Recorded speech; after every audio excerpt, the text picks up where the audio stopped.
The alcohol dripped from her face, mixing with silent tears as the lobby crowd looked away, all except one man in the corner whose stillness felt more dangerous than the screaming. And when he finally stood, the entire room would learn that some witnesses don't just watch, they erase. The alcohol dripped from her face, mixing with silent tears as the lobby crowd looked away, all except one man in the corner whose stillness felt more dangerous than the screaming. Rebecca's hands trembled as she pushed the housekeeping cart down the marble corridor of the Grand View Hotel. 11 p.m. Her shift should have ended 2 hours ago, but someone called in sick, and she couldn't afford to say no. Not when her brother's tuition was due. Not when the rent had gone up again. Not when her mother had been missing for 6 months, and the private investigator needed another payment to keep searching. Room 1247. She knocked softly. No answer. She slid her keycard through the lock. The suite was destroyed. Champagne bottles everywhere. Food ground into the carpet. Someone had stubbed cigarettes directly on the mahogany desk. Rebecca closed her eyes and breathed slowly, swallowing the familiar rage that came with cleaning up after people who treated luxury like garbage because they'd never known anything else. Her phone buzzed. Another text from her aunt. "Any word on your mama?" Rebecca's throat tightened. 6 months since her mother, Diana, vanished after filing complaints with the Department of Labor about suspicious activities at Meridian Logistics, the corporation she'd worked for as a warehouse supervisor. The police had classified her as a voluntary missing person after a week. Case closed. But Diana wouldn't just leave, not her babies. Rebecca scrubbed harder, letting the physical pain distract from the emotional. 3 floors below, Bayan Wu sat motionless in the lobby's corner booth, a untouched cup of green tea cooling before him. To the casual observer, he appeared to be just another businessman in an expensive suit, perhaps waiting for a colleague. But the security staff knew better. They'd been instructed by management to give this particular guest anything he requested and to never, under any circumstances, disturb him. Bayan Wu's eyes moved constantly, tracking every person who entered, every conversation within earshot, every transaction at the front desk. Information was currency. Observation was survival. His phone vibrated. A text in Korean. "The shipment arrives Thursday, Meridian Logistics Warehouse." His jaw tightened imperceptibly. Meridian again. For 8 months, he'd been building a case against them, tracking their human trafficking operation that funneled vulnerable immigrants into forced labor. The same operation that had destroyed his family 15 years ago in Seoul before he'd immigrated to America. His younger sister's face flashed in his mind. Bright, trusting 17. Gone. He'd been powerless then, just a scared 20-year-old who didn't speak English, who didn't understand the system, who watched his sister disappear into a network he couldn't penetrate. Never again. Bayan Wu had built his empire specifically to ensure he'd never be powerless again. Some called it organized crime. He called it justice for those the system abandoned. A commotion at the elevator drew his attention. A young black woman in a housekeeping uniform stepped into the lobby, her cart squeaking slightly. She moved with the practiced invisibility of service workers, head down, shoulders curved inward, making herself small. Something about her eyes, though. Even from across the room, Bayan Wu recognized that particular kind of exhaustion, the kind that came from carrying grief no one else could see. She approached the front desk just as a loud group stumbled out of the hotel bar. Bayan Wu's posture didn't change, but every muscle in his body went on alert. Have you ever witnessed injustice in public but felt frozen? What would you have done? Drop your answer in the comments. The man who grabbed Rebecca's arm reeked of whiskey and entitlement. "Hey, sweetheart," he slurred, his fingers digging into her wrist. "How much for the night? You people are always looking for extra cash, right?" Rebecca froze. "Sir, I'm housekeeping. Please let go." "Don't play shy." His grip tightened. "I know what you really do here. Cleaning rooms?" He laughed, loud and ugly. The sound echoed through the marble lobby, more like servicing guests. Let go of me. Rebecca's voice cracked, his face twisted. Don't you dare use that tone with me, you. The slur that left his mouth made several bystanders gasp. Then he threw his bourbon. The amber liquid hit Rebecca's face, burning her eyes. The glass shattered at her feet. That's what happens when trash talks back, he sneered, pulling out his phone to record her. Maybe this'll teach you your place. Rebecca dropped to her knees, gasping, bourbon soaking through her uniform. The lobby went silent.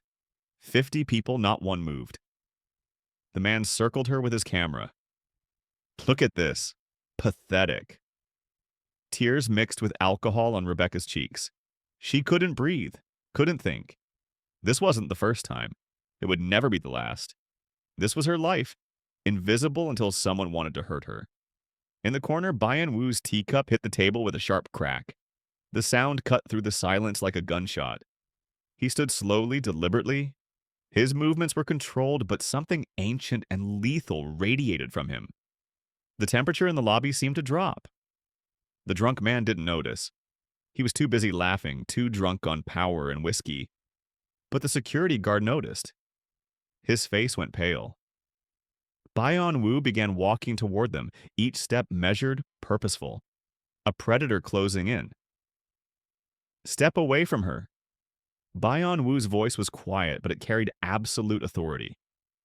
The drunk man, his name tag read Richard Vance, Executive VP, Meridian, Logistics, turned with irritation. Who the hell are you? Another immigrant thinking you can... Bayan Wu's eyes locked onto his. Richard's words died in his throat. I said, step away. Something in that gaze made Richard stumble backward. The phone slipped from his hand. Rebecca looked up, bourbon still dripping from her hair. Please, I just need to go. I can't lose this job. You won't. Bayan Wu extended his hand to help her up. She hesitated, then took it. Sir, we need to ask you to leave. The security guard approached Bayan Wu nervously. Mr. Vance is a valued guest, and this woman clearly what? Bayan Wu's tone could freeze blood. She provoked him, and hotel policy... Bayan Wu pulled out his phone, pressed one button. Mr. Kang, I need you at the Grandview, now. 3 minutes later, a sleek black car pulled up. A man in an expensive suit rushed through the doors, followed by 2 others. The hotel manager appeared, suddenly obsequious. Mr. Bayan, I apologize for any... This man assaulted your employee. I have video. Bayan Wu held up his phone. And I believe his company, Meridian Logistics, is your largest corporate client. The manager's face drained of color. Richard laughed nervously. You think you can threaten me? I'll have you deported. You make the call, Bayan Wu said softly to Mr. Kang. Within seconds, Richard's phone rang. His boss, then his boss's boss. Each call made him paler, but Rebecca was already backing away, shaking her head. I can't be part of this. You don't understand. They always win. People like me, we just survive. She ran. Rebecca made it 2 blocks before her legs gave out. She collapsed on a bench, her uniform reeking of bourbon, her hands shaking so violently she couldn't hold her phone. The video of her humiliation was probably already online. Her job was gone. Everything was gone. Rebecca Johnson. She jerked her head up. Bayan Wu stood 3 feet away, his face unreadable. How do... You know my name? Your badge. He gestured to her uniform. Then he sat beside her, maintaining careful distance. You said they always win. Who is they? Everyone. Her voice broke. People with money, people with power, people who think I'm nothing. That man works for Meridian Logistics. Rebecca's blood went cold. How do you... Your mother, Diana Johnson. She filed 17 complaints against Meridian before she disappeared 6 months ago. Bayan Wu's voice was gentle now. I know because I've been investigating them. Rebecca's world tilted. You know where my mama is? Not yet, but I know she's alive. The police said, the police are paid to look the other way. Bayan Wu pulled out a tablet, showed her surveillance photos. Warehouses, shipping containers, people being loaded like cargo. Meridian Logistics runs a trafficking operation. Your mother discovered it. She's being held in one of their labor camps. Rebecca's hand flew to her mouth. Oh God, oh God. I can find her, but I need your help. Why would you help me? Something flickered across Bayan Wu's face. Pain buried deep. Because 15 years ago, my sister disappeared into a network like this. I was too weak, too ignorant to save her. I won't make that mistake again. Their eyes met. Two strangers connected by the same nightmare. What do you need me to do? Bayan Wu's office was nothing like Rebecca expected. Books lined the walls, photos of community centers, youth programs, immigrant families. This wasn't a crime lord's lair, it was a guardian's headquarters. My sister was 17, Bayan Wu said quietly, pouring tea. Ji Hai. She wanted to be a teacher. Someone promised her a student visa to America, a job at a hotel. She was so excited. His hand trembled slightly as he set down the teapot. They trafficked her instead. Forced labor in textile factories. When I finally saved enough to come to America to find her, I was 2 years too late. She died from chemical exposure. No one was ever charged. Rebecca's throat tightened. I'm so sorry. I built everything, my network, my influence, so that what happened to Ji Hai could never happen to someone else's sister, someone else's daughter. He met her eyes. Your mother was brave. She kept records. He opened a folder. Diana's handwriting jumped out at Rebecca. Her mother's journal documenting everything. They're bringing people in shipping containers. They take their passports, threaten their families. I tried to report it, but the police chief is on their payroll. If something happens to me, look for the warehouse on Pier 17. That's where they process new arrivals. Mama knew, Rebecca whispered. She knew they'd come for her. And she left you a map. Bayan Wu pointed to a hand-drawn diagram in the journal's last page. This could expose the entire operation, but we need proof. Testimony. Your mother's testimony. You want me to be bait. I want you to help me save her. Would you risk everything for a stranger's promise? Or trust your instincts? Tell us what you'd do. Rebecca looked at her mother's handwriting, then at Bayan Wu's face, scarred by old grief, but steady with new purpose. When do we start? 3 weeks of planning brought them closer than Rebecca thought possible. Late nights in Bayan Wu's office, mapping Meridian's operation. He taught her to read shipping manifests, identify trafficking patterns. She taught him about her mother's world, the immigrant community networks, the code words they used. You're good at this, Bayan Wu said one evening, watching her connect dots on their evidence board. Survival makes you good at noticing things. Rebecca circled a date. This pattern repeats every 3 weeks. That's when they move people. The next shipment arrives in 4 days. Their eyes met. This was it. I'm scared, Rebecca admitted. Fear means you understand the stakes. That's wisdom, not weakness. Bayan Wu set down his pen. When I first came to America, I was terrified every moment. Terrified I'd be deported, terrified I'd fail Ji Hai, terrified of my own powerlessness. You don't seem afraid of anything now. Because I learned that the powerful stay powerful by making us believe we're powerless. Your mother understood that. She fought anyway. Rebecca's voice cracked. What if she's not alive? What if this is... Then we honor her by destroying what killed her. His tone was fierce. But she is alive, Rebecca. I staked my reputation finding her. She's in the Pier 17 facility. That night, they ordered Korean Seoul fusion takeout. Bayon Woo smiled, actually smiled, when Rebecca attempted to use chopsticks. You hold them like weapons. Maybe I am a weapon now. She grinned despite the tension. For a moment, the darkness lifted. Two people who'd learned to survive alone, learning to trust together. Bayon Woo's phone buzzed. His smile vanished. What is it? Meridian knows we're investigating. They've accelerated the timeline. His jaw clenched. The shipment arrives tomorrow night, and they've issued a warrant for your arrest. The police arrived at dawn. Rebecca was handcuffed in Bayan Woo's office, accused of stealing from the Grandview Hotel. Security footage, obviously doctored, showed her pocketing a guest's jewelry. This is insane. Rebecca struggled against the cuffs. Beyond, tell them. But Bayon Woo stood silent, his face carved from stone.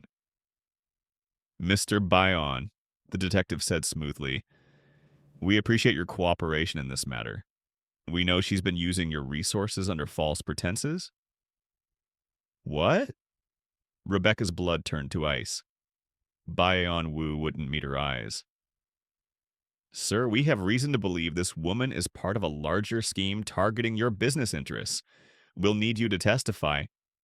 He'll do no such thing. Everyone turned. Mr. Kang stood in the doorway, his face grave. Mr. Beyond, we need to talk. Privately. 5 minutes later, Rebecca sat alone in an interrogation room, watching through the one-way glass as Bayon Woo spoke with his associates. She couldn't hear the words, but she saw his face. Conflicted, calculating, ultimately resigned. He was choosing his empire over her, just like everyone always did. When they released her an hour later, insufficient evidence. Rebecca found Bayan Woo waiting outside. Rebecca, don't. Her voice was ice. I actually believed you were different, that you cared about something besides power. You don't understand? I understand perfectly. The moment things got risky, you protected yourself. You're just like Richard Vance, just like every powerful person who's ever stepped on people like me. Tears burned her eyes. My mother was right to fight alone. At least she knew who her enemies were. Rebecca, please. I'm disposable to you. We all are. Just bodies you move around your board game. She stepped closer, voice breaking. I hope your empire keeps you warm at night. It's all you'll ever have. She walked away. This time, he didn't follow. Bayan Woo sat alone in his office, Ji-Hai's photograph in his hands. I failed, he whispered to the image. Again. Mr. Kang had been explicit. Meridian has evidence linking your operations to federal crimes. They'll burn everything you've built unless you back away from this girl. Let them handle her. Bayan Woo had built his empire over 15 years. Every business, every connection, every carefully constructed protection for his community. All of it at risk. He'd chosen pragmatism, chosen safety. His sister's eyes stared back at him from the photo. You always took care of me, Appa, she'd said the last time he saw her. You're the bravest person I know. But he hadn't been brave. He'd been cautious, strategic, and Ji-Hai had died alone, thinking he'd abandoned her. Bayan Woo's hands began to shake. Rebecca's words echoed, I'm disposable to you. No, no. He'd spent 15 years becoming the man who could protect people. But what good was power if he only used it to protect himself? His phone buzzed. Security footage from Pier 17. A woman being dragged from a shipping container, barely conscious. Diana Johnson. And tomorrow night, Meridian would move her to a location his sources couldn't track. This was the moment. The choice, empire or conscience, safety or redemption. Bayan Woo looked at Ji-Hai's photo one last time. Then he stood, straightened his tie, and made a call. Gather everyone, we move tonight. Across the city, Rebecca sat in her apartment, recording a video testimony on her phone. If she died exposing Meridian, at least the truth would survive. Her doorbell rang. She opened it, expecting police. Instead, Bayan Wu stood there, a duffel bag in his hands and fire in his eyes. I failed my sister. I won't fail you. The raid on Pier 17 was surgical and devastating. Bayan Wu's team moved like shadows, disabling security, documenting everything. Federal agents, the ones not on you, Meridian's payroll, arrived within minutes of his anonymous tip. Rebecca found her mother in the third container. Mama! She fell to her knees, cradling Diana's thin frame. Mama, I'm here. You're safe now. Diana's eyes fluttered open. Baby girl? I thought I'd never... You're coming home. 23 people were freed that night. Meridian's executives, including Richard Vance, were arrested. The evidence was overwhelming, irrefutable. But Bayan Wu paid the price. Federal investigators exposed parts of his organization. He spent 6 months in legal battles, sacrificing businesses to avoid prosecution. His empire crumbled, but he walked away free. Barely. 8 months later, Rebecca stood at the grand opening of the Phoenix Foundation, a survivors center funded by what remained of Bayan Wu's assets. Her mother, now healthy and strong, cut the ribbon. Former trafficking survivors would find job training, counseling, legal help here. You should be up here, Rebecca told Bayan Wu, who stood at the back of the crowd. This isn't about me. It's about all of us. She grabbed his hand, pulled him forward. You taught me that power means nothing if you don't use it to protect others. Diana embraced him. You gave me my daughter back. You gave yourself back to yourself. That evening, Rebecca and Bayan Wu sat on the foundation steps, watching the sunset. What will you do now? She asked. Your empire's gone. Build something better. Something Jihai would be proud of. He looked at her. Something my sister would be proud of. You. Rebecca leaned her head on his shoulder. Not romance. Something deeper. Family, chosen, forged in fire. Together? She asked. Always. This story proves one person's courage can change everything. Who's someone who stood up for you when no one else would? Honor them in the comments. And if this moved you, subscribe. Because every voice against injustice matters.